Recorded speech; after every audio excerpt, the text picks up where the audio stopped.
दिया। शायान कुछ कर रहा है यार, अपने दोस्तों के साथ मिलकर कोई बहुत बड़ी गड़बड़ कर रहा है। किस्मत पर यकीन करते हो? किस्मत पर नहीं, मोहब्बत पर। कोई बात करनी है। तुम मुझसे फैक्ट्री के बारे में क्या बात करोगे? सारी नाम तेरे दिल पे मैंने लिख। मुझे पता था कि तुमसे बर्दाश्त नहीं होगा। तुम हमेशा से ही हसद करते हो, मेरे बेटे से जलते हो उससे। जब से तुम मुझे मिले हो ना, मैं ये सोचती हूँ कि किस्मत हम मिलकर बदलेंगे। मैं हूँ अंसा जमील, आरिफ जमील की सगी छोटी बहन, इस घर की आधी यानी कि बराबर की हिस्सेदार।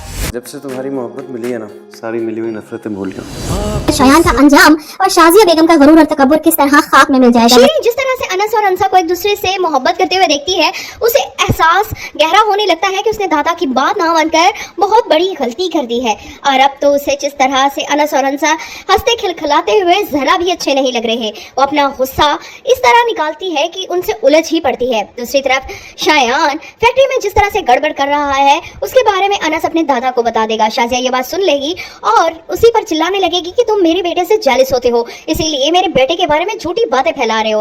और जब अनस मुरसलीन को बताने की कोशिश करेगा तो मुरसलीन भी उसे खास लिफ्ट नहीं कराएगा, लेकिन आगे चलकर वक्त उसे बताएगा कि किस तरह उसके बेटे ने उसे धोखा दिया है।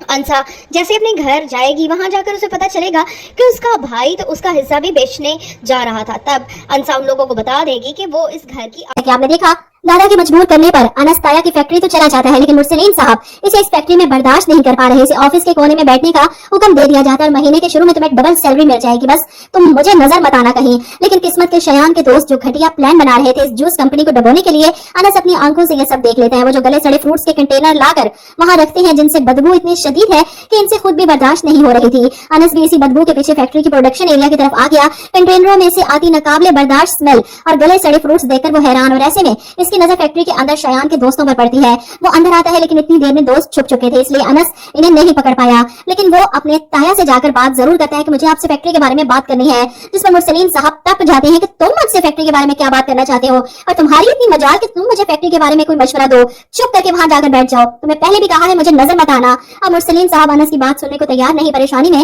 वो घर वापस आता है तो उसे देखकर अंसा मुस्कुराते हुए वेलकम करती है कि तुम किस्मत पर यकीन करती हो, जिस पर अनस कहता है किस्मत पर तो नहीं, लेकिन मोहब्बत पर यकीन रखता हूँ। जब से तुम्हारी मोहब्बत मिली है, सारी मिली हुई नफरतें भूल गया हूँ। इसकी बात सुनकर अंसा मुस्कुरा देती है। जब से तुम मुझे मिले हो, मैं भी सोचती हूँ कि अपनी किस्मत हम दोनों मिलकर बनाएंगे। फिलहाल तो खाना बनाना है, किचन में जा रही हूँ खाना बनाने, वरना तुम्हारी ताई अम्मी आकर फिर से हुक्म चलाएंगी।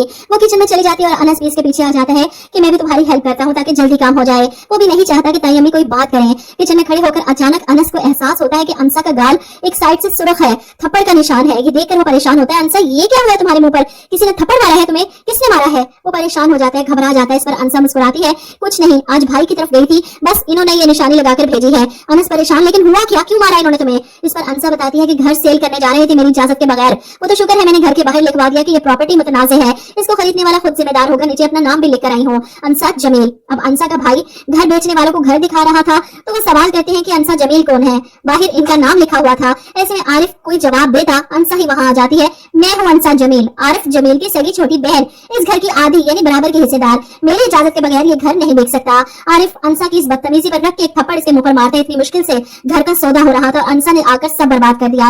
इसी थप्पड़ का निशान दिखाकर वो अनस के सारे सवालों का जवाब देती है और अनस इसकी जुर्रत पर मुस्कुरा देता है। तुम भी बहुत जीदार हो, तुम्हारा भाई पेंट करवा देगा, खत्म करवा देगा, वो लिखा हुआ, फिर क्या करोगी? इस पर अंसा कहती है रोज जाऊंगी, रोज लेकर आऊंगी। इसकी बात पर दोनों हंसते हैं और किचन में खड़े खाना बना रहे हैं। इनकी बातों की और हंसने की आवाजें शीरीन के कानों में पड़ती है। वो जो यहाँ से गुजर रही थी, अंदर का मंजर इसे तपा कर रख देता है। कमरे में जाते ही हाथ में पकड़ी बोतल उठाकर शीशे को दे मारती है। इधर आप देखेंगे कि अनस खाने से फारिग होने के बाद अंसा से बैठकर बात करता है कि आज जो कुछ फैक्ट्री में हुआ, पहला दिन था फैक्ट्री में, लेकिन कुछ गड़बड़ है। शायान अपने दोस्तों के साथ मिलकर कुछ गलत कर रहा है, कोई बहुत बड़ी गड़बड़ कर रहा है। ये सुनकर अंसा परेशान होकर अनस से कहती है कि तुम दादा को बताओ जाकर, वही इसे रोक सकते हैं। तुम्हारे ताया ने तो तुम्हारी बात सुननी नहीं, शायद अपने बाप की सुन ले। यही सोचकर